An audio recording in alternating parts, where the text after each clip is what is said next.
I'm glad to have you here. Follow my story until the end and comment the city you're watching from.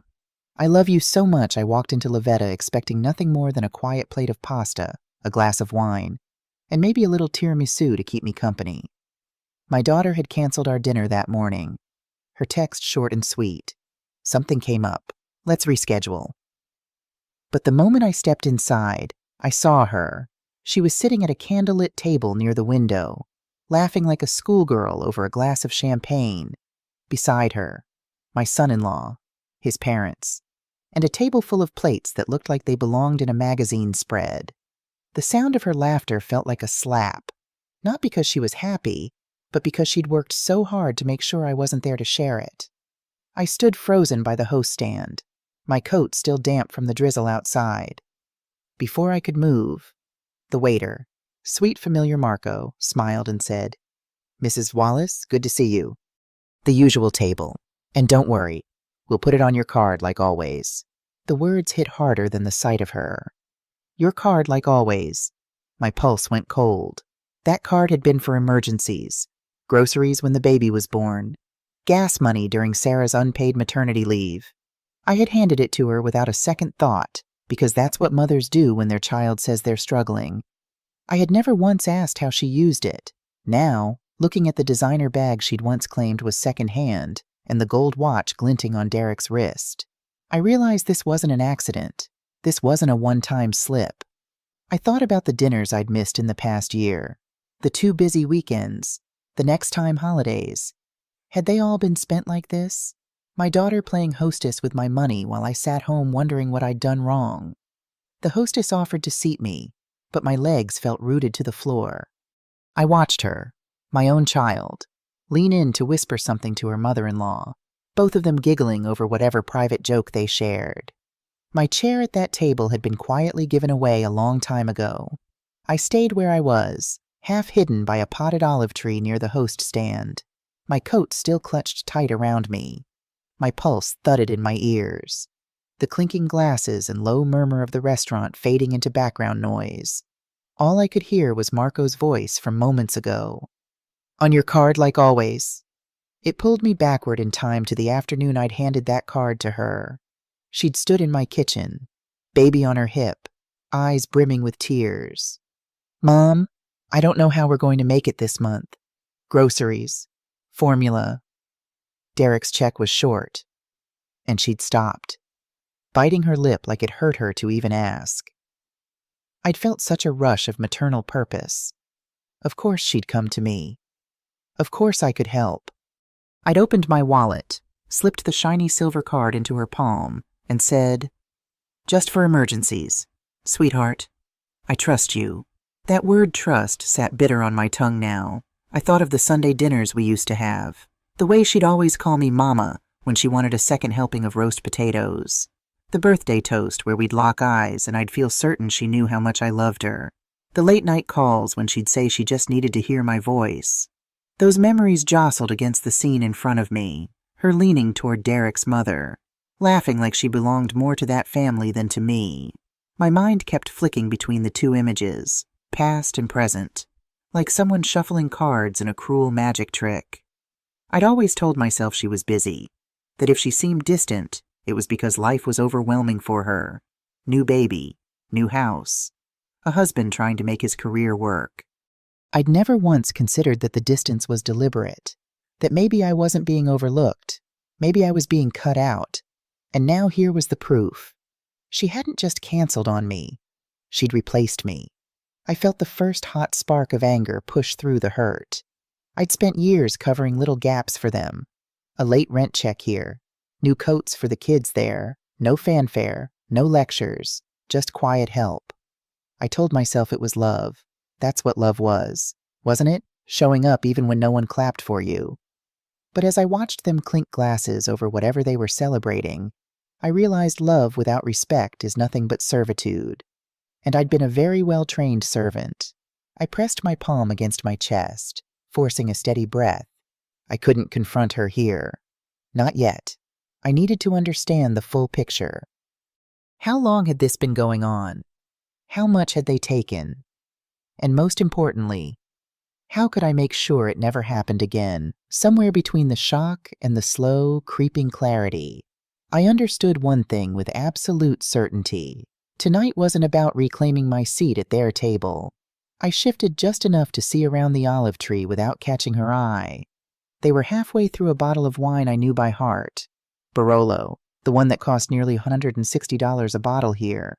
She'd once told me it was too rich for her palate when I had ordered it for my birthday dinner. Then I saw it. Slung over the back of her chair was that buttery leather handbag she'd sworn she bought secondhand online.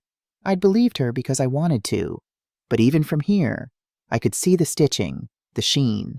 I'd seen the exact same bag in a boutique window for $2,400. When Derek raised his arm to get the waiter's attention, a flash of gold caught the light, a heavy, expensive-looking watch. Not the modest stainless steel one he'd worn for years. It looked new, fresh from the display case. Something ugly began to unfurl in my stomach. They weren't just treating themselves tonight. They were comfortable doing it. Too comfortable. Marco passed by with a tray of espresso cups, and I stopped him with a hand on his arm. "How often have they been in lately?" I asked, keeping my voice low. He hesitated, glancing toward their table. "A few times these past weeks," he said finally. "Always nice dinners, champagne, the seafood tower." He paused, then added, "And yes, we put it on your tab. Ma'am, like always, like always." The phrase hit harder this time. This wasn't their first indulgence on my dime. This was a pattern. I thought back over the last 2 months. The sudden invitations for takeout nights at her house when she said she was too exhausted to cook. I'd show up with paper bags full of pad thai or pizza, thinking I was doing my part to help. Meanwhile, maybe she and Derek had already been out earlier that week eating oysters and steak at my expense. And then, almost too perfectly, I remembered the week she'd told me their oven was broken. I'd offered to help pay for the repair, but she'd waved me off, saying they were making do with the microwave for now. Funny, she hadn't mentioned they were making do with fettuccine and truffle risotto, too. I watched her lift her glass for another toast, her fingers glittering with a ring I didn't recognize. And it clicked. This wasn't about a single betrayal. It was a slow bleed. Months, if not years in the making. She'd tested my boundaries in little ways, each time pushing a bit further, each time confirming I'd let it slide. And I had. Every time. I slipped into a seat at the small bench by the host stand, far enough to stay out of her peripheral vision, but close enough to watch without looking obvious. The restaurant hummed with soft jazz and the gentle clink of cutlery, but my focus tunneled in on that table. From here, I could see every little performance. The way she leaned in toward Derek's parents, nodding at whatever story his father was telling, the exaggerated gestures when she described some imaginary crisis, her hand fluttering over her chest like she'd narrowly survived a tragedy, the casual way she placed her hand on the wine list, making a show of letting them pick when she'd already decided. It was like watching a version of my daughter I didn't recognize, or maybe a version I'd refused to see. A hostess, a provider, the generous daughter-in-law who spared no expense. Only I knew whose expense it really was. I studied Derek, too. He wasn't oblivious. Every time a new dish arrived, he gave that little approving nod people give when they know they're indulging in something special. Not a hint of guilt. No subtle check over the shoulder to see if his wife's mother was watching. Just a man enjoying the spoils. I could have walked out right then, gone home, poured a glass of wine, and told myself ignorance was easier. But the longer I watched, the more I realized I needed to understand this whole picture before I made my move. If I just barged over, she'd have excuses ready. She'd cry, maybe get angry, maybe even turn it into a joke about silly mom overreacting. And if I didn't have proof, I'd be painted as paranoid. So I stayed put, ordered a coffee from the bar, stirred in sugar I didn't need just to keep my hands busy. I let the minutes stretch while I watched her transform herself into the kind of woman I'd spent years trying to help her be stable, confident, generous.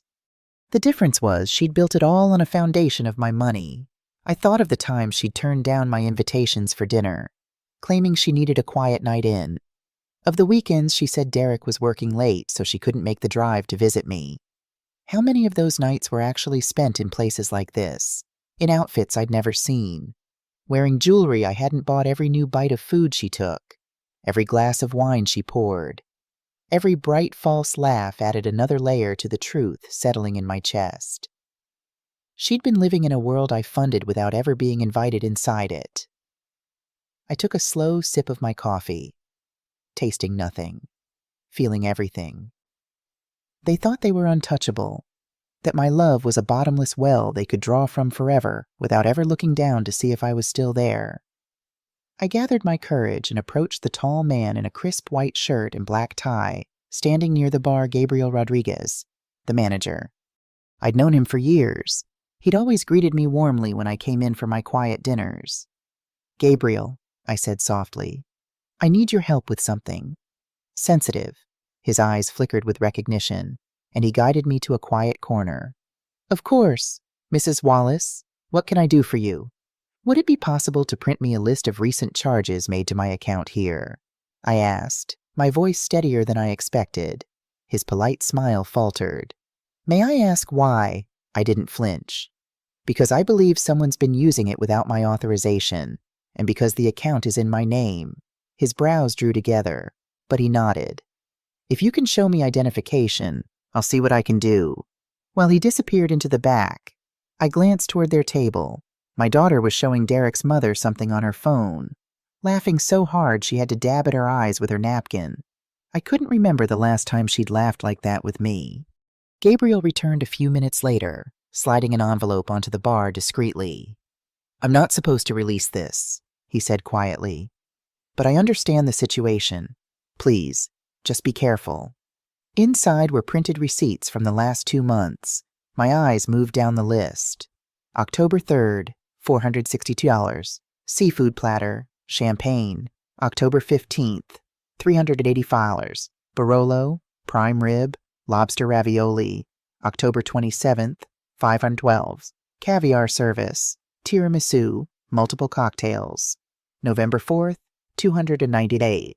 Brunch, mimosas, desserts. And on it went. Every single date lined up with one of her too sick to cook nights, or the time she'd suggested we just order takeout at her place. The total $3,800, nearly $4,000. Not groceries, not emergencies, not even practical purchases that could be excused as necessities. Just indulgence layered on indulgence on my dime. I traced the dates with my finger, each one a tiny betrayal I hadn't seen until now. My mind replayed all the evenings I'd sat at home with a reheated frozen dinner, telling myself my daughter must be too tired or stressed to visit. And all along she'd been right here, savoring creme brulee and sipping champagne, wearing her best smile for someone else's benefit.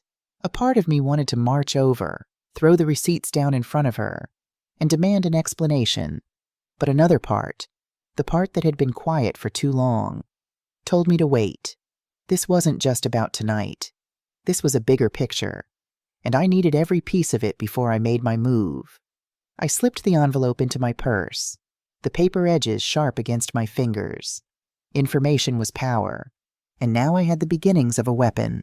From across the room, their laughter swelled again, and I let it wash over me without flinching. They didn't know it yet, but the ground under their feet had already started to shift. The envelope felt heavier than it should have, its weight pressing into my purse like a silent dare. Now. "What are you going to do with me?" I returned to my corner seat, careful to keep my profile hidden. The plan was still forming in my mind. Collect proof, then watch the unraveling. But plans rarely go untouched by reality. From my vantage point, I caught a flicker of movement, my daughter pulling out her phone. Her screen lit her face as she tilted it just enough for me to see the faint, familiar grid of Instagram. She framed the table with practiced ease, angling her wine glass toward the candlelight. Derek leaned in, grinning. His mother raised her champagne flute, a perfect picture of luxury. If she posted it, half the people we knew would see it, and by morning, she'd have already made excuses for any fallout. "Oh, Mom saw that picture. I was just joking. We didn't even eat all that." It was a celebration for Derek's parents. She was good at smoothing the rough edges of her behavior with little lies dressed as misunderstandings. The thought made my teeth clench. Gabriel reappeared beside me, his tone quieter this time. "Mrs. Wallace, I'll be honest. If they've been regulars here for weeks, they might notice I spoke to you. I don't want trouble." "Neither do I," said, holding his gaze. "And you won't get any. But I may need to come back for more records later." His hesitation was palpable, the way people look when they're deciding if your side of the story is the one worth protecting. After a beat, he nodded once. Then I made my mistake. I looked back toward the table just as my daughter turned her head. For the briefest second, our eyes met. Her smile faltered only slightly before she masked it with another laugh. She said something to Derek, who glanced around the restaurant.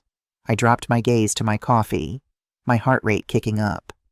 Would she come over? Would she pretend she just spotted me, act surprised, invite me to join them out of politeness? Or worse? Would she leave before I could gather more information? I kept my posture loose, casual, as if I were just another patron killing time before a friend arrived. My phone sat face down beside me. If she approached, I'd let her speak first. But instead of standing, she simply picked up her phone again. Her thumb moved quickly over the screen. Then she set it down. I wondered if she was sending a text to me, maybe something syrupy to cover her tracks. I didn't check. Let her wonder why I wasn't responding. She almost caught me watching again. I lowered my eyes and decided to let my next actions do the talking. I ordered another plain coffee and wrapped both hands around the cup like it was an anchor. I needed warmth, but more than that, I needed stillness, the kind that lets your thoughts sort themselves into rows. What happened? What it means? What comes next? I let the restaurant blur and thought about the smaller ways I'd trained them to expect everything. The rent just for 1 month that turned into 3. Coats for the grandkids in October because sizes changed so fast. The temporary cell plan I added her to when Derek switched carriers and somehow never removed. The way I'd slip cash into her hand after Sunday dinner. Whispering, "Don't tell him." Like I was part of a secret sisterhood instead of an ATM with lipstick. That wasn't kindness. That was fear dressed up as generosity. Fear she'd pull away if I didn't prop up the show. I took a breath that reached the bottom of my lungs. Quiet doesn't mean weak. I told myself, quiet means precise. Tonight wasn't about punishing her in public. It was about waking myself up in private. I pulled a napkin toward me and started a list. Not sentimental. Practical. 1. Freeze the card. Call bank at 8:45 p.m. 2. Pull bank statements. Highlight every emergency. 3. Remove her as authorized user anywhere she still lingers. 4. Change online passwords she set up to help me. 5. Calendar a meeting with my attorney. 6. Document everything. Roadmaps save you when your heart wants to sprint into traffic. Write it down. Then step where the lines tell you. My phone buzzed on the table, face down. I didn't turn it over. Whatever she'd typed would be sugar. "Mom, so sorry about tonight. Rain check, love you." Love me, they loved my money more than me. That sentence didn't bruise this time. It clarified. Behind the bar, glassware chimed as someone stacked coupes. I focused on that sound, steady and harmless, across the room. Another burst of laughter rose from their table, her laugh ringing higher than the others, as if she needed to prove something. I used to chase that sound. Now it just told me where she was standing in a life she'd built with my scaffolding. I thought of the last year, of how I'd started making myself small to fit into her new rooms. I'd praise budget hacks while I paid for their soft landings. I'd accept cancellations with grace and send a casserole anyway, hoping warmth could cross a locked door. Being alone is better than being used. The sentence landed like boots on solid ground. If I had to pick between an empty table and a crowded room where I'm only valuable when I'm swiping, I'd choose the empty table. At least the bill's honest. I checked the time, 8:20 p.m. I needed to make my call to the bank before they finished dinner. My pulse stepped up, not with panic, but with readiness. I took another sip, set the cup down carefully, smoothed the napkin list flat, and slipped it into my purse like a promise. Another small step. I opened my banking app and toggled alerts to all transactions. A bell for every attempt, every decline. Receipts are better than apologies. They don't forget overnight. In the window, I caught my reflection. Older, yes, but steadier than I'd seen in years. I have carried heavier nights than this. I have buried dreams and planted new ones out of their ashes. I can carry the sound of a declined card. I stood, stepped to a quieter corner, and made the call to my bank. The representative was professional and understanding when I explained that I needed to freeze a card immediately. "Can we schedule it for 8:45 p.m. tonight?" I asked, my voice calm and collected. "Of course, Mrs. Wallace," she replied. "The card will be frozen at exactly 8:45 p.m. Is there anything else I can help you with tonight?" "No, that's all. Thank you for your help." I ended the call and checked the time again. 8:30 p.m. 15 minutes until my plan went into action. I straightened, shoulders back, chin level. This wasn't revenge. This was a reset. Respect, like trust, must be earned. I'd stopped paying the subscription. I watched as they ordered dessert tiramisu for Sarah, flourless chocolate cake for Derek, and espresso all around. I imagined the moment when the bill arrived, when they'd hand over my card like it was their right, only to have the waiter return with a polite, "I'm sorry, it's been declined." I wanted to see the exact second the confidence drained from their faces. The waiter lifted the black folio from their table with a dancer's grace. The check was en route to the truth. I breathed in slow and deep and felt my center click into place. The trap was set. The waiter carried the black check folio to their table. His smile polite, practiced. I didn't need to hear the words to know he was saying something about no rush and whenever you're ready. My eyes flicked to the clock above the bar. 8:45 on the dot. The trap was set. I expected the reaction to be quick. Card handed over. A moment's pause. The return with the decline. But instead, they lingered. Derek leaned back in his chair, elbows wide as if holding court. My daughter was speaking low to his parents, her tone different now, not airy and light, but weighted. I tilted my head, trying to read lips.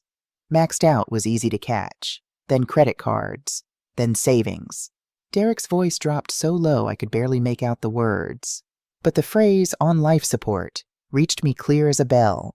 My pulse didn't spike this time. Instead, there was a strange stillness, the way the air feels before a summer storm finally breaks. They weren't just leaning on my card for a luxury dinner tonight. They were leaning on it for their very image. The dinners, the handbags, the watch, the champagne. All the glitter they paraded in front of friends and on social media was balanced on a teetering stack of debt. My card wasn't a gift. It was their oxygen mask. And now I'd turned off the air. The waiter finally returned, and Derek slipped my card from his wallet, my card, like it belonged to him, and handed it over without hesitation. I caught the gleam of the silver strip in the restaurant light and thought of the afternoon I'd signed the back of it, never imagining it would one day live in his pocket. While they waited, my daughter reached for her phone again. She wasn't smiling this time. She tapped the screen, glanced toward the entrance, then toward the bar. A flash of awareness passed over her face, and she looked away quickly, focusing on her water glass. The waiter reappeared at their table, his expression the same neutral courtesy he gave everyone. But I saw the tiniest hesitation before he spoke. Derek frowned. My daughter leaned in, her brow furrowing. Eleanor looked down at her purse as if hoping she'd imagined the words. I could guess exactly what had been said. "I'm sorry. It's been declined." Derek reached for his own wallet. I saw him count out a few bills, then shake his head and tuck them back inside. Not enough. My daughter rummaged through her bag, pulling out a smaller wallet, flipping through cards. She glanced at Derek again, her lips pressed tight. I sipped my coffee, slow and steady, watching them shuffle through their options like gamblers, realizing the house always wins in the end. In that moment, they weren't the polished couple in curated Instagram photos. They weren't the power hosts treating the in-laws to an extravagant night. They were just two people caught without a safety net. suddenly aware of how far they'd fallen. The waiter lingered a moment too long at their table before retreating toward the kitchen. I caught the quick look he sent toward the bar, toward me, as he passed. It wasn't pity exactly, more like the acknowledgement of someone who knows they're part of a scene bigger than they signed up for. I motioned for Gabriel. He approached quietly, slipping behind the bar like a man who'd been in this position before. "How bad is it?" I kept my voice low. He hesitated, scanning the room. "You saw the receipts I printed earlier," he said. "But if we're talking total over the past 2 months, it's $3,800.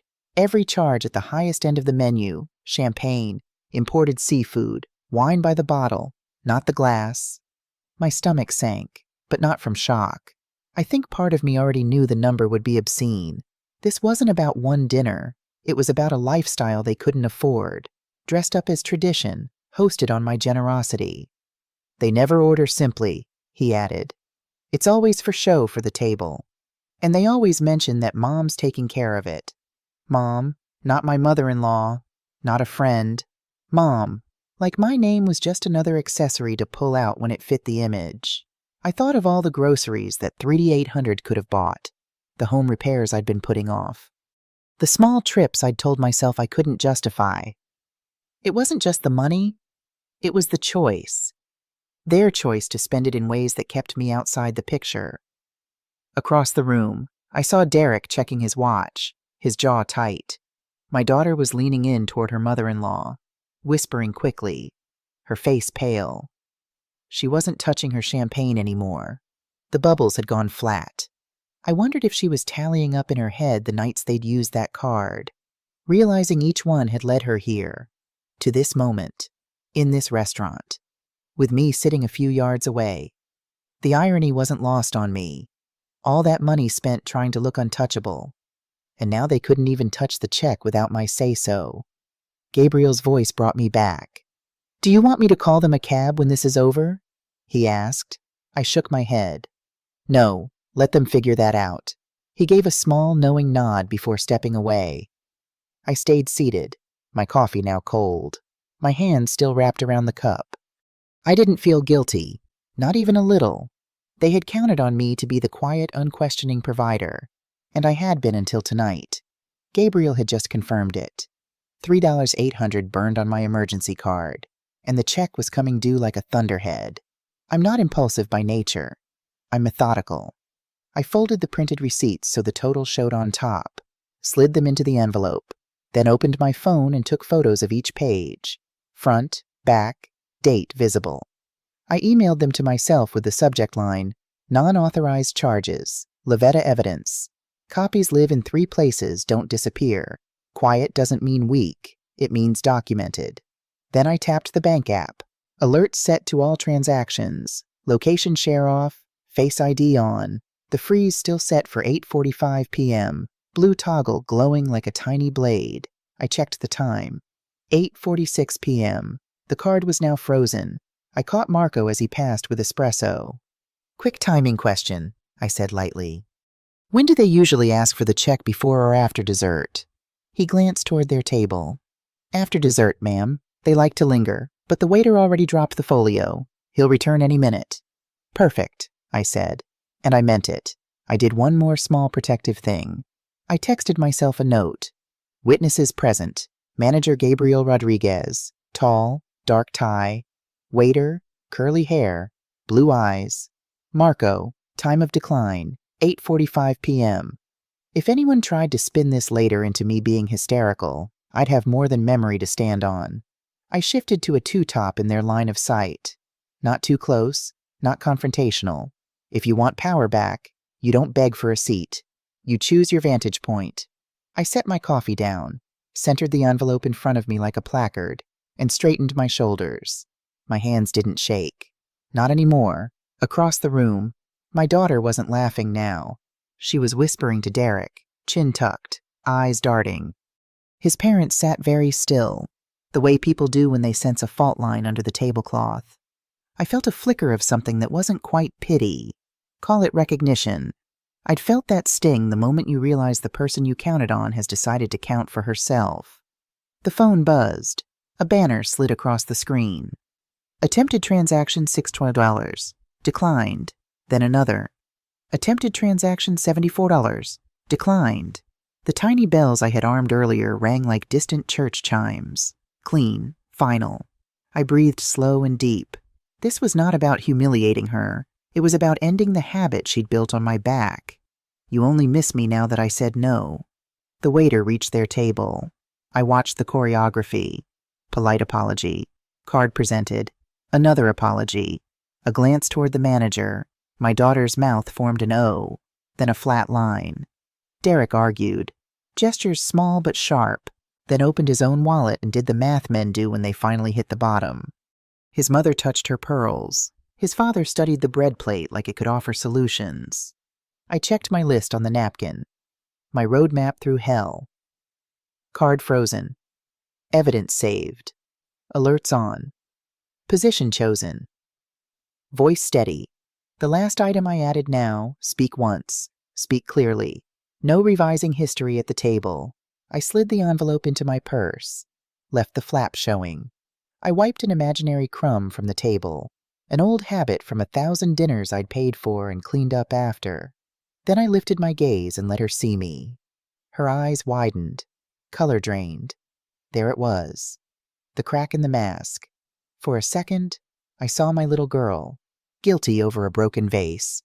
Then she looked at Derek, and the grown woman returned, calculating, choosing spin over truth. I didn't look away. I thought of all the Sunday roasts, the repairs, the babysitting, just this once. The I couldn't have done it without you, texts sent like tips to a service worker. What is love without respect? A tab with no limit. I was closing mine. Mrs. Wallace, Gabriel murmured near my shoulder. Not touching, simply present. An ally, not a savior. Good. I didn't need rescuing. I needed witnesses. I checked the time again. 8:46 p.m. Showtime wasn't about noise. It was about timing, posture, proof. I stood, smoothed my jacket, and felt that strange, steady lightness that comes when you finally stop negotiating against yourself. When I walked over, I wasn't the purse. I was the person who owned it. I stood, envelope ready as their smiles collapsed with each declined alert, lighting up my phone. I didn't march in. I arranged the scene. One breath to steady my ribs, one glance to the clock. Then I shifted 2 tables closer, close enough for them to see me, far enough that my words wouldn't carry. I set the envelope on the linen like a judge places a file. No dramatics. Position is power. Richard and Eleanor had gone quiet. My daughter was doing that quick blink calculation she's done since she was 5 and caught with a hand in the cookie jar. How much did she see? What can I fix with a smile? The waiter stood with the folio half opened, hovering between apology and retreat. I gave him the smallest nod. Stay. Witnesses matter. I pulled my phone and tapped a note as if I were checking texts. 8:46 p.m. Decline confirmed. Staff present. I could feel her watching me from the side of her eye. Good. Let her see I wasn't flustered. Let her see me writing things down. Marco drifted past with water, and like we'd rehearsed when we hadn't set a fresh glass on my table. Anything else for you, Mrs. Wallace? He asked, voice polite and clear enough to carry. Just the check, I said lightly. For my coffee. I let the words hang. My coffee, not their feast. I watched recognition settle like dust across their tablecloth. This is how you carry yourself through hell and still serve dinner. You slow down. You stack facts like plates. You do not explain. You do not plead. And you never raise your voice. If they want noise, let them make it. You bring gravity. Gabriel stationed himself at the host stand, an unobtrusive sentinel. I took inventory the way I'd taught myself to do after every disappointment these last few years. Shoulders back, chin level, hands flat, heart steady. My pulse obeyed. Another banner slid across my screen.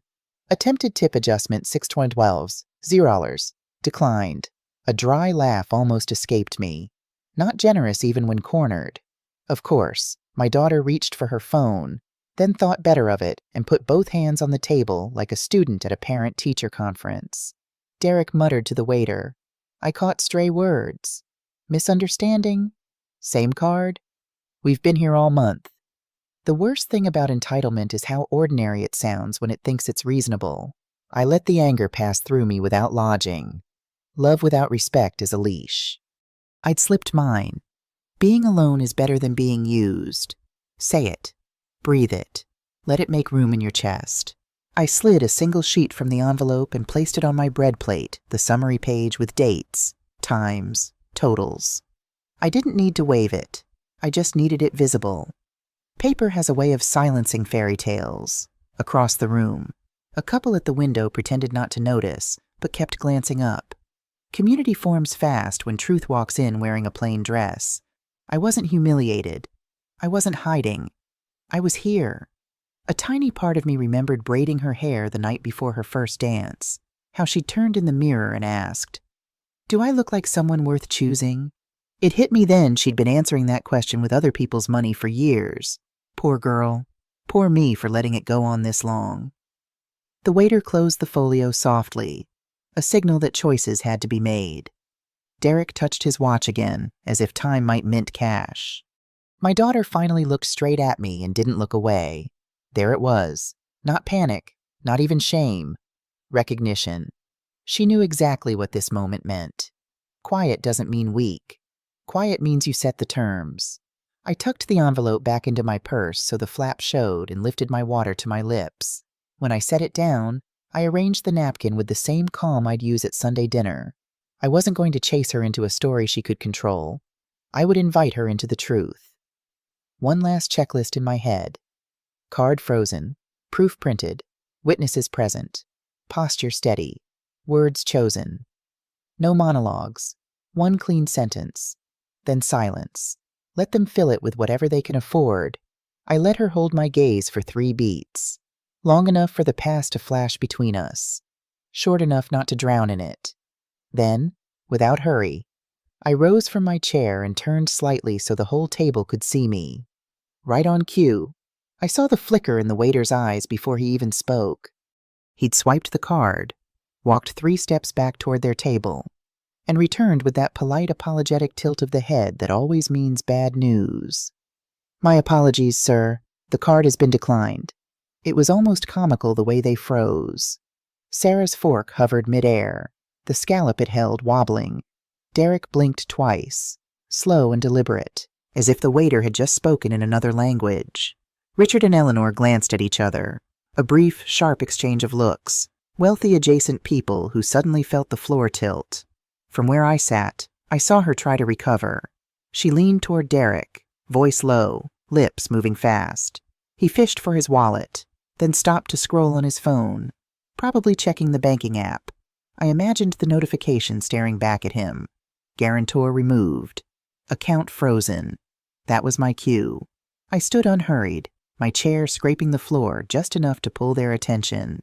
Every eye at the table turned toward me. My heels clicked softly against the marble as I closed the distance, the envelope in my hand like a sealed verdict. "Well," I said, voice calm. "Since dinner's on me, I thought I'd join you." The silence was so complete, I could hear the faint hiss from the espresso machine behind the bar. My daughter's face drained of color, then flushed high on her cheekbones. Richard and Eleanor shifted uncomfortably, their polite smiles faltering as they realized this was not a happy coincidence. I didn't sit right away. I placed the envelope on the table, sliding it to the center so it rested between the water glasses. The top flap hung open just enough for the printed statements to peek out columns of dates and totals in stark black and white.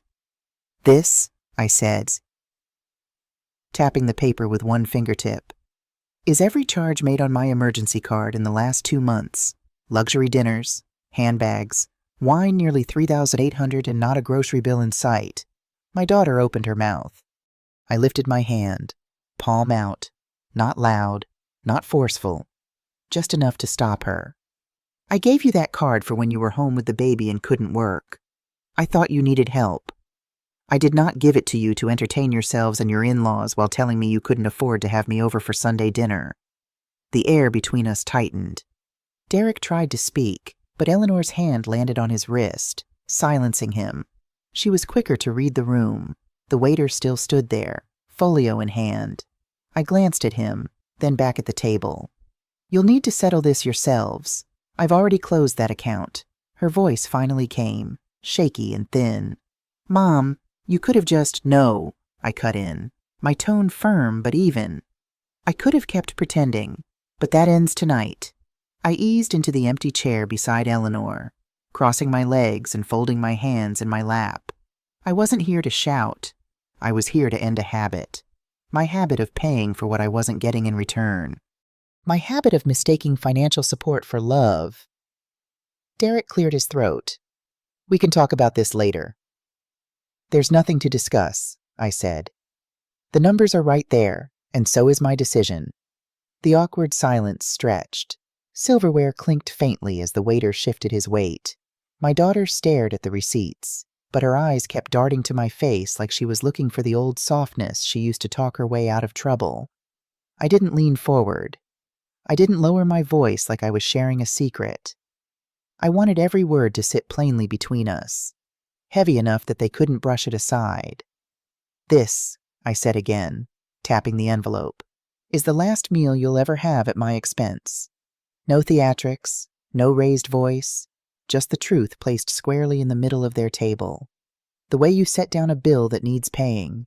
Her lips parted, but nothing came out. Derek's shoulders stiffened. His jaw worked like he was chewing words before spitting them out. Richard and Eleanor froze, unsure whether to look at me, at each other, or at their untouched plates.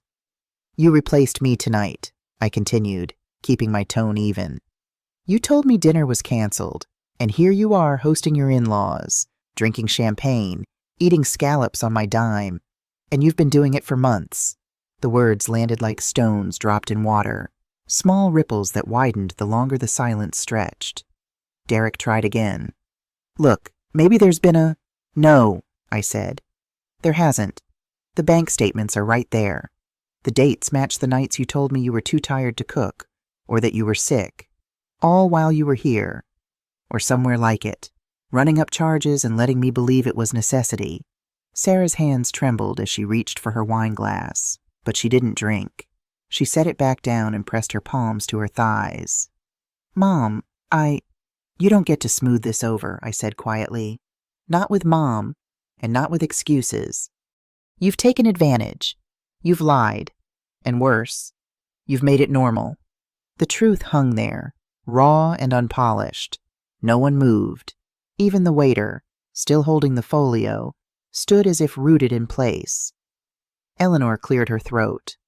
I didn't realize." "Of course you didn't," I said, meeting her eyes. "Because they wanted it to look effortless. That's what money does when it comes without strings. It hides who's holding it up, but I'm cutting the strings." My daughter looked like she'd swallowed something sharp. Her eyes darted to the envelope, then back to me, searching for some sliver of softness to pry open. I gave her none. "This isn't about the money," I said, leaning back in my chair. "It's about the fact that you thought my presence was optional, but my wallet was required. That stops now." Sarah's eyes welled with tears, but I recognized the calculation behind them. She'd always been able to cry on cue when backed into a corner. It was a skill I'd never mastered myself. "We were going to pay you back," she whispered, voice catching. "We're just going through a rough patch." "A rough patch that involves champagne and caviar?" I asked, my tone not unkind, just factual. "A rough patch that somehow includes a 2,400 handbag and a gold watch."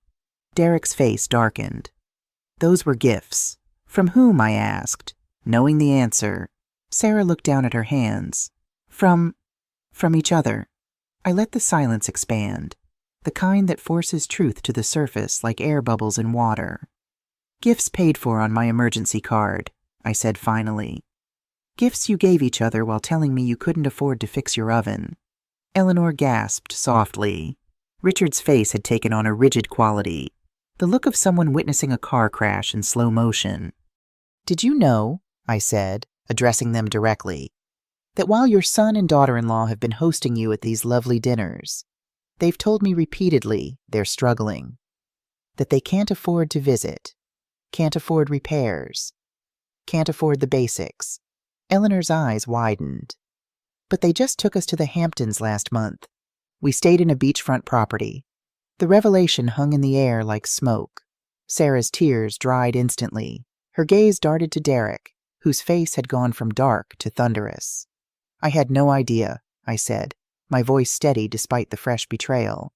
But I'm not surprised. I stood then, leaving the envelope exactly where it was, the top page still showing the totals in neat, undeniable print. I wanted her to have to look at it every time her eyes drifted down. You'll figure out how to cover the bill, I said. 4 ways sounds fair. I didn't rush for the exit. I moved to the bar and stood there ordering nothing, just letting them feel the shape of my absence while the bill sat like a landmine in the middle of their table. The waiter cleared his throat.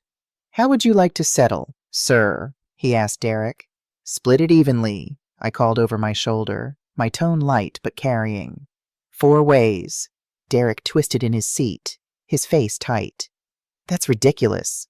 No, I said, turning just enough to meet his eyes. That's fair. You invited 4 people. 4 people can pay. For a heartbeat. No one moved. Then Eleanor fished her wallet from her bag. Cheeks flushed a deep pink. Richard followed, flipping open a leather billfold with a resigned sigh. Derek glared at my daughter, who sat perfectly still, staring at the table like she might disappear into the grain. This is humiliating, Derek muttered. Not as humiliating as being used, I said evenly. The waiter began splitting the check without another word. The only sound was the quiet shuffle of cards being pulled from wallets, the faint scratch of a pen as signatures landed. I thought about every time I'd slipped her money for just this once emergencies, believing her when she swore she'd pay me back. I thought about the excuses that always came later, an unexpected bill, a car repair, a sick child. I'd covered those costs without hesitation, and while I was counting pennies, she was counting on me to keep the show going. They didn't speak to each other while the transaction processed. Sarah didn't even glance my way. When the waiter returned with the receipts, he handed each one separately. Derek signed quickly, his handwriting sharp, almost angry. Richard and Eleanor signed in silence. Sarah held the pen longer than necessary, her fingers tightening around it before she scrawled her name. She didn't look up when she passed the folio back. Thank you, the waiter said quietly. And for the first time all evening, the words felt like they were meant for me. I picked up my purse from the bar and walked toward the door. No lingering, no second glances. I'd said what needed saying, and the rest was theirs to sit with. As I stepped outside, the cool night air wrapped around me, cleaner than the thick, uncomfortable air I'd left behind. The restaurant door closed softly behind me, muting whatever conversation or silence followed at that table. I didn't feel victorious. I felt lighter in a way I hadn't in years because I'd finally taken myself off the hook I'd hung on their wall. I walked to my car without looking back, my heels clicking steady on the pavement, the envelope safe in my bag, evidence, proof, and a reminder should I ever need it. Of the night I decided enough was enough. By the time I slid into the driver's seat, I knew one thing for certain. I'd never sit at their table the same way again. The drive home felt different. Not quiet, but uncluttered. For the first time in years, my mind wasn't looping through unpaid debts of the heart. Ways I might soften the blow next time. How I could help without feeling used. That loop was gone. At a red light, I pulled the envelope from my purse and set it on the passenger seat. The neat columns of charges stared back at me. Each date was a little knife, but instead of twisting, they cut me free. I didn't need to keep it as ammunition anymore. It was a record, nothing more, of what I'd finally stopped allowing. As I drove, my phone buzzed, once, twice, 3 times. I didn't need to look to know who it was. Sarah, no doubt, with a barrage of texts ranging from anger to apology. I'd read them later, when I was steady enough to see them for what they were. Then, unexpectedly, the phone rang. The caller ID showed not Sarah's name, but Derek's. I let it go to voicemail, Whatever he had to say could wait until tomorrow, when emotions weren't so raw. When I reached my driveway, I sat in the car for a moment. The porch light glowed faintly, the way it always had when I was married, waiting for someone to come home. For years, I'd been the one keeping lights on for everyone else. Tonight, I walked into a house where the only person I needed to account for was me. I set my purse on the counter, pulled open the drawer where I kept my financial papers, and found the spare emergency card, the one I'd kept tucked away, thinking there might be a day when she truly needed it. I ran my thumb along its smooth edge, remembering the day I'd handed her the first one, how she'd hugged me, promised it was just until things get better. With one clean motion, I took the scissors from the drawer and cut it in half. The sound was sharper than I expected. Final. It wasn't just about the card. It was about reclaiming every inch of ground I'd given away in the name of keeping peace. I'd mistaken constant giving for love. But love without respect is just a transaction. And tonight I'd closed my tab. I sat down at my kitchen table and finally looked at my phone. 5 texts from Sarah, 1 from Derek, and strangely, 1 from Eleanor.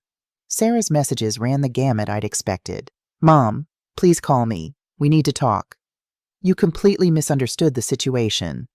I can't believe you humiliated us like that. Derek is furious. His parents think I've been lying to them. Please, Mom, call me. I'm sorry. Derek's was shorter. Ruth, we need to discuss this like adults. Call when you're ready. Eleanor's surprised me. Ruth, I had no idea what was happening. I think we should talk. Just us. I'm staying at the Marriott downtown. Room 412. I set the phone down without responding to any of them. Not tonight. Tonight was for me. I made myself a cup of tea, sat on my back porch, and watched the stars. The night was quiet, but not lonely. There's a difference between being alone and being used. One heals. The other bleeds you dry. My phone buzzed again. Sarah. I silenced it and slipped it into my pocket. I thought about what came next. The difficult conversations. The boundaries I'd need to draw. The relationships that would have to be rebuilt from the ground up, if they could be rebuilt at all. But those were tomorrow's problems. Tonight, I just needed to breathe. I remembered something my mother told me years ago, when I was going through my divorce. The first night is the hardest. After that, you remember how to sleep alone. She was right. The first step is always the steepest, but I'd taken it, and I was still standing. The cool breeze rustled the leaves in my garden. The sound was peaceful, like gentle applause. I breathed it in and felt, for the first time in a long while, that I was exactly where I needed to be. A week passed. 7 days of texts and calls I didn't answer. Not because I was punishing her, but because I needed time to find my footing on this new ground. I did, however, meet with Eleanor for coffee the day after the incident. She'd come alone, leaving Richard at the hotel. I had no idea, she'd said, her hands wrapped around her mug. We thought they were doing well. Derek talks about promotions, big accounts. Sarah always looks so put together. I finished for her. She nodded. Expensive, and I never questioned it. I should have known better. We believe what we want to believe about our children, I said. It wasn't an accusation, just a truth. Eleanor's eyes had misted. Richard and I are flying home tomorrow. We're reassessing some things, including how much we've been enabling them by not asking questions. We'd parted with a hug and a promise to stay in touch. Sometimes strangers become allies in the strangest ways. Now, 7 days later, I heard a car pull into my driveway. I knew who it was before I looked out the window. Sarah, alone. I opened the door before she could knock. She stood on the porch, looking smaller than I remembered. Her makeup was minimal, her hair pulled back. None of the usual armor. Hi, Mom, she said, her voice uncertain. Sarah, I replied, stepping aside to let her in. She hesitated, then stepped over the threshold. The house was quiet around us, just the ticking of the grandfather clock in the hallway. Would you like some tea? I asked. She nodded, following me to the kitchen. Old habits, old paths, but we both knew we were walking them differently now. I filled the kettle, set out cups. We moved around each other with the careful choreography of people who once knew each other intimately, but now weren't sure where the boundaries lay. Derek wanted to come, she said finally, sitting at the table. I told him no. This needed to be just us. I nodded, appreciating at least that much awareness. He's angry, she continued. At you, at me, at his parents, everyone? I'm not surprised, I said, keeping my tone neutral. The kettle whistled. I poured the water over tea bags, the steam rising between us like a veil. I'm sorry, she said suddenly. I'm so sorry, Mom.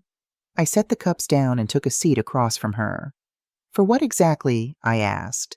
Not to be cruel, but to be clear. Her eyes filled with tears, but this time they seemed genuine. For all of it, using your card, lying about why we couldn't see you, making you feel like you weren't important while we spent your money entertaining other people. I let the words hang in the air. Acknowledgement was the first step. What I don't understand, I said finally, is why... You know I would have helped if you were really struggling. I always have. Why the deception? She stared into her tea like it might hold answers. It started small. The card was for emergencies, like you said, and there were some real ones. But then, I don't know, it became so easy. Derek lost his job 6 months ago. The revelation hit me hard. It's 6 months, but you never said anything. He didn't want anyone to know, not his parents, not you. He was too proud. He kept saying he'd find something better. But nothing came through. We burned through our savings trying to keep up appearances. Appearances for whom? I asked. Not for me. I would have understood. For everyone, she whispered. His parents have always had money. They expect a certain lifestyle.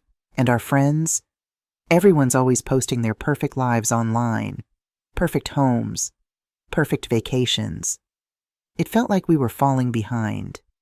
So you created a perfect life with my credit card, I said. She winced but didn't deny it.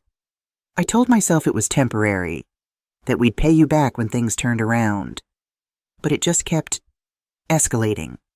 The dinners got more expensive. The gifts became bigger. We were trying to fill something. I think something that money couldn't actually fix. I thought about all the times she'd seemed anxious, checking her phone, making excuses to leave early. I'd attributed it to the stress of motherhood, of a young career, never to this. Where does this leave us? I asked. She looked up, surprised by the directness of the question. I don't know, she admitted. I want to fix it. I want to pay you back every penny. It might take time, but I will. It was never about the money, I said. I know. It was about trust. And I broke that. We sat in silence for a moment, the truth settling between us like dust after a storm. Derek and I are starting counseling, she said finally. Financial and marriage. His parents finding out hit him hard. He's applying for jobs he wouldn't have considered before. More modest positions. And you? I'm selling things, the bag, the jewelry, all of it. It never really felt like mine anyway. And I'm taking extra shifts at work. I nodded, absorbing the information without comment. I miss you, Mom, she said, her voice breaking. I miss Sunday dinners and just talking, being honest. I miss that too, I admitted. But it can't go back to how it was. You understand that, right? She nodded, wiping a tear. I know. I don't expect it to. I hope we can build something new, something better. I reached across the table and took her hand, not a full embrace, not yet, but a beginning. New boundaries, I said. Real ones this time. Yes, she agreed. Real ones. And complete honesty. No more hiding behind perfect Instagram posts or designer bags. I promise. I squeezed her hand once, then let go. It will take time, Sarah. Trust isn't rebuilt overnight. I know, she said quietly, but I'm willing to try if you are. Outside, the late afternoon light slanted through the windows, casting long shadows across the kitchen floor. Time passing, changing everything it touched. I am, I said finally, but we take it slow. She nodded, relief washing over her face. Thank you, Mom. Don't thank me yet, I warned.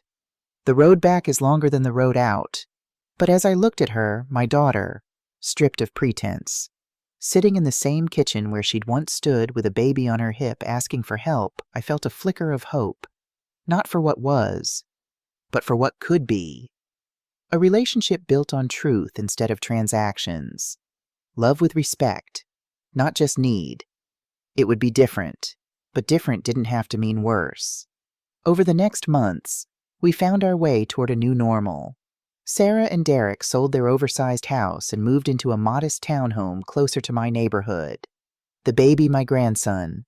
Tommy spent more time with me, not because they needed childcare, but because they wanted him to know me.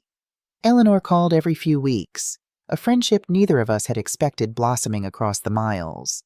She and Richard had made their own changes, she told me. Less focus on appearances, more on substance. They'd started volunteering at a community garden in their retirement community. Richard was teaching woodworking to local kids. Sometimes it takes a shock to wake you up, she said during one call. I'm oddly grateful for that night at Lavetta, though I'd never tell Derek that. Derek, for his part, had found a job at a smaller firm. Less prestige, better hours. He was home for dinner most nights. Sarah told me, reading bedtime stories to Tommy instead of sending emails from the couch. Our Sunday dinners resumed, but with a key difference. They were potluck now, everyone contributing. Sometimes at my house, sometimes at theirs. Simple food, real conversation. The first time Sarah hosted, I noticed her hands shaking slightly as she set out the dishes' mismatched plates. Simple pasta, homemade bread. No champagne, no caviar, just honest food made with care. It's not fancy, she'd apologized. It's perfect, I'd told her, and meant it. The hardest conversations happened in small moments, usually when we were doing something else. Washing dishes, folding laundry, walking through the park with Tommy toddling ahead.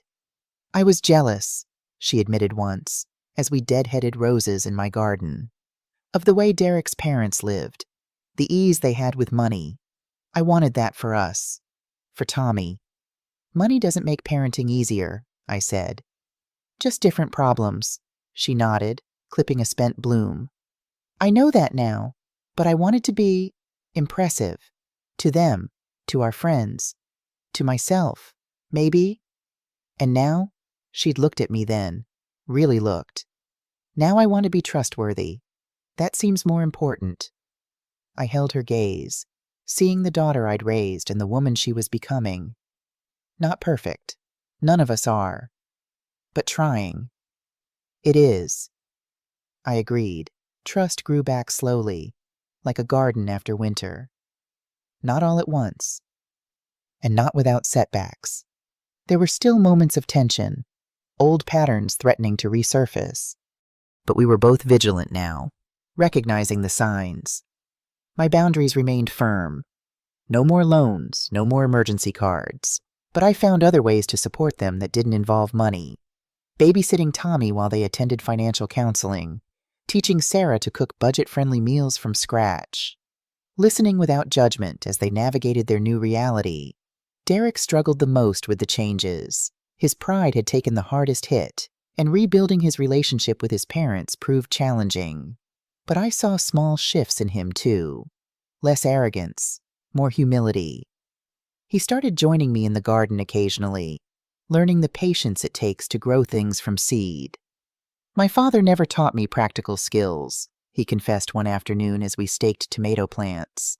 It was all about appearance, achievement, never about building something with your hands. It's never too late to learn, I told him. He nodded, carefully tying the green stem to its support. I want Tommy to know both, how to succeed and how to just be. It was the most honest thing I'd ever heard him say. 3 months after that night at Lavetta, Sarah brought me an envelope. Inside was a check for $500, the first installment on repaying the $3,800. "It's not much," she said, "but it's a start." I looked at the check, then back at her. "Keep it," I said. "Put it in Tommy's college fund instead." Her eyes widened. "But Mom, I need to pay you back." "You are," I said, "just not with money." She understood then. I think that what I wanted wasn't reimbursement but recognition, not the dollars, but the respect they represented. The real payment was in the changed relationship, the honest conversations, the genuine inclusion in their lives, not as a financial safety net, but as a mother, a grandmother, a person with value beyond what I could provide. That night, I added a final entry to the list I'd started at Lavetta. Remember what matters. 6 months to the day after that fateful dinner, Sarah invited me over for a special meal. "Nothing fancy," she promised on the phone. "Just family." When I arrived, I found the small dining table in their townhome set with care. Simple white plates. Cloth napkins I recognized from my own linen closet, a housewarming gift, and a centerpiece of fresh flowers from their garden. Derek greeted me at the door, Tommy on his hip. "Welcome, Ruth," he said, and there was a warmth there that felt new, not performative, but genuine. Sarah emerged from the kitchen, wiping her hands on an apron. Her face was flushed from cooking, her hair pulled back in a simple ponytail. She looked younger somehow, unburdened. "Perfect timing," she said, kissing my cheek. "Dinner's just ready." As we gathered around the table, I noticed something else: no phones in sight, no pausing to document the meal for social media, no checking for emails or messages, just presence. Sarah served a simple roast chicken, vegetables from my garden, fresh bread she'd learned to make in a class she was taking at the community center. The meal wasn't Instagram-worthy by conventional standards, no exotic ingredients, no artful plating, but it was made with care and served with love. As we ate, the conversation flowed easily. Derek shared stories from his new job, where he was finding unexpected satisfaction in mentoring younger colleagues. Sarah talked about a freelance project she'd taken on to supplement their income. I told them about the travel group I'd joined, finally taking those trips I'd been putting off. "I'm going to Santa Fe next month," I said, "a painting retreat." "That's wonderful, Mom," Sarah said, and her smile reached her eyes. "You always wanted to learn to paint." "It's never too late," I replied, echoing what I'd told Derek months earlier. Tommy banged his spoon on the high chair, demanding attention. We all laughed, the sound natural and unforced. After dinner, as Derek cleared the dishes, another new development. Sarah pulled me aside. She handed me a small box, wrapped simply in brown paper. "What's this?" I asked. "Just open it," she urged. Inside was a framed photograph, not a recent one, but one from years ago. Sarah and me in the kitchen of our old house, flour on our noses, laughing as we attempted to make Christmas cookies. She couldn't have been more than 12. "I found it when we were moving," she said. "I thought you might like to have it." I traced the edge of the frame, feeling the weight of the moment. "I remember this day," I said. "The cookies were terrible, but we had fun," she added. "That's what I've been thinking about lately, how somewhere along the way, I forgot what actually matters. It's not the perfect meal or the designer bag. It's this," she gestured to the photo, "being real with each other." I hugged her then, a real hug, not the perfunctory embrace we'd been sharing for years. She held on tight, like she used to when she was little. "I'm still learning," she whispered against my shoulder, "but I'm trying." "That's all any of us can do," I told her, later, as we sat in their small living room with cups of tea, Tommy asleep in Derek's lap. I felt a sense of peace settle over me. Not because everything was perfect, it wasn't. There would still be hard days, disagreements, moments when old patterns threatened to emerge. But something fundamental had shifted. The relationship wasn't transactional anymore. It was reciprocal, give and take, honesty and boundaries, love and respect in equal measure. "Mom," Sarah said, breaking the comfortable silence, "I wanted to ask you something." What is it? I responded, setting down my tea. Would you teach me to make Grandma's pot roast, the one you used to make for Sunday dinners when I was little? Such a simple request, but it meant everything. Not asking for money or favors, but for connection, for tradition, for the kind of wealth that doesn't deplete when shared. I'd love to, I said. Next Sunday, she nodded, smiling. Next Sunday. As I drove home that night, I thought about the long road we'd traveled in 6 short months, from betrayal to beginnings, from transactions to trust. I thought about the phrase that had become my mantra that night at Lavetta: love without respect is nothing but servitude, but its corollary was equally true. Love with respect is freedom, freedom to give without resentment, freedom to receive without guilt, freedom to be imperfect together. The next morning, I woke early and did something I hadn't done in years. I drove to Lavetta for breakfast, alone. I sat at my usual table by the window, ordered coffee and pastry, and simply enjoyed the moment. Marco spotted me and came over with a smile. Good to see you, Mrs. Wallace. It's been a while. It has, I agreed. But I'm back now. Not as someone's wallet or safety net, not as a servant to anyone else's needs, but as myself, Ruth Wallace, mother, grandmother, gardener, soon-to-be painter. A woman who had learned the hard way that sometimes the greatest act of love is simply to say enough, and in that enough, to find finally that she is more than enough herself. What would you do if you were in my place? Have you ever been through something similar? Comment below.